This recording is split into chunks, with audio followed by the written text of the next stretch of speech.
a lot of shit comes up that people would want to vote on, like the bailouts, the war, all things of this nature. There's a lot of things that people would like that's going to affect us. We would like to vote on this, but you don't get to vote on it. You get to vote on a representative. These people are going to represent you once they get into office. And think about some of the laws that are in place that protect corporations. Think about some of the laws that are in place that fuck people over every day. They wouldn't be there if people were voting for them. We all have this desire to have someone lead us. We all have this feeling where we need someone who's smarter and wiser, who represents us.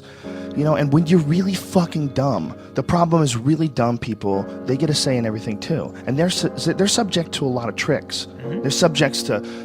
They're subject to nationalism. They're subject to these kind of ridiculous rah, rah, rah America speeches that don't say jack shit. They say nothing. It's all just this cheerleading fucking event. And they're subject to it.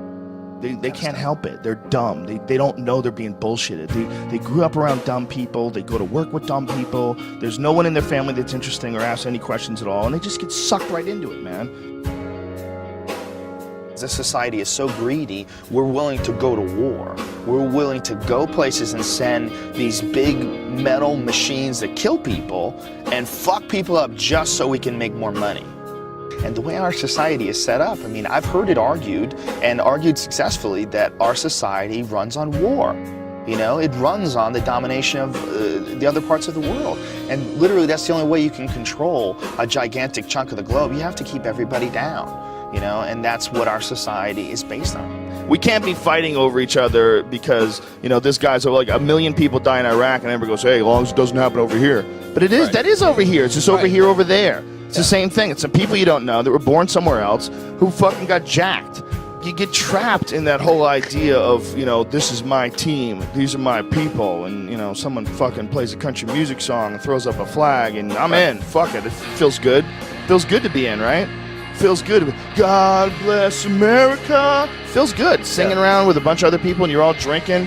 We're the fucking baddest motherfuckers on the planet. Woo! And that's how people get recruited. It's a clusterfuck, man. These poor fucking kids, man. Could you imagine being 18, 19, being talked into doing this shit for a bunch of bloodthirsty motherfuckers who just are trying to get whatever they're trying to get over there, whatever the fuck it is, whether it's lithium, you know, minerals in the mountains that they use to make cell phones, whether it's 90% plus of the world's opium supply, 90 fucking percent. That is a multi-billion-dollar business. And if you think these fucking industrialist cocksuckers that are running the world are going to leave that money behind, you're fucking crazy. Dude, they've got United States Army troops guarding Poppy Field. There's fucking so much heroin there. I mean, it's incredible. The fucking brother of the president of Afghanistan, his brother was selling heroin and getting paid by the CIA. I mean, god damn it. Heroin is absolutely addictive, okay? People who try heroin get hooked. Heroin is everywhere, okay? So you need to sell it. Someone's selling it. Who's selling it?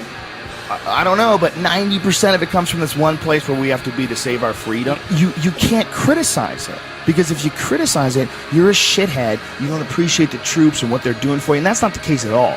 I just don't like the idea of these fucking people leading us in any direction where you need to sacrifice your life. Well, I don't believe it. I don't believe them.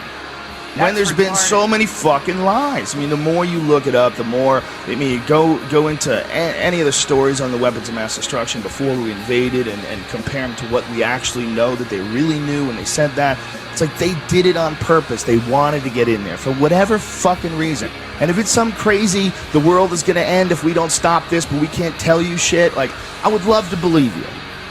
I would love to believe that the reason why you're not telling us exactly what the fuck is going on is because you're really protecting us from some insanely evil thing that if we knew about it, society would collapse. But our strong, brave, powerful leaders are going to guide us without our knowledge. I would love to believe you. If you weren't all full of shit. We're going to have to step step back and look at it all in a different way. And I don't think you're going to get that from just voting for president and dealing with all this nonsense that we have right now with the two-party system. We're spinning our wheels. We're not getting any traction. This is all nonsense. It's the same nonsense with Obama that we dealt with Bush. Special interest groups controlling what people say and do and what direction the country goes in and save us from the bad guys. Just shut the fuck up, man. It's the same nonsense. Operation Northwoods was something that was plotted out during the 1960s, signed by the Joint Chiefs of Staff, where they were going to fake terrorist attacks on American civilians and blame it on the Cubans so we could go to war with Cuba. It involved a bunch of shit, like blowing up a jetliner. They were going to have a drone jetliner and blow it up and say that people died on it. And this was going to get everybody fired up about going to war with Cuba. They were even going to attack Guantanamo Bay. They were going to arm Cuban friendlies to attack Guantanamo Bay so that we would have to go to war with Cuba. This is like our own government. They plotted this out. This is like real shit. I remember when I saw JFK, the Oliver Stone movie, and that was like part of the premise that JFK, that Oliver Stone was pushing in this film, is that they killed JFK because they wanted to stay in Vietnam because they were making a lot of money in Vietnam. And I remember at the time seeing that movie going, that is absolutely ridiculous. Who the fuck believes that? Are they going to start wars and keep wars going just so that they can make money, even though it's not a real war, it's not a just war? Nobody wants to go to war. That's stupid hippie bullshit. Well, as I got older and I started investigating history, you know, from way back to Vietnam, to the Gulf of Tonkin, to all the shit that happened when Kennedy and Nixon were in office, to all the shit that happened with Reagan and the Contras in Nicaragua and the Sandinistas, and all the different various things that have happened in human history where it's clear that the United States is, you know, we're fucking around with all kinds of things all the time to make money. And that there's a bunch of people that are profiting off of war. And then they're not just profiting like a little bit of money here and there. You look at like what's going on with like how much money Halliburton made from the war. We're talking like billions and billions of dollars. That's like real money. Eisenhower leaving office, and he's giving a speech warning the American people about the power of the military-industrial complex. You know, when you watch that, you're like, well, here is a sitting president who's leaving office, but the most important thing that he wants to tell people is that you have to be careful because there's a machine here that wants to go to war. There's a business behind going to other countries and fucking people up and taking their shit. And they come up with reasons to do this. And they sacrifice American lives to do this. And they do it for profit. And it sounds absolutely ridiculous.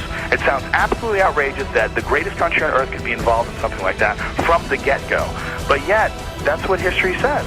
That's how it points. It points in that direction. It points in that direction that it's going in. In the councils of government, we must guard against the acquisition of unwarranted influence, whether sought or unsought, by the military-industrial complex. The potential for the disastrous rise of misplaced power exists and will persist. We must never let the weight of this combination endanger our liberties or democratic processes.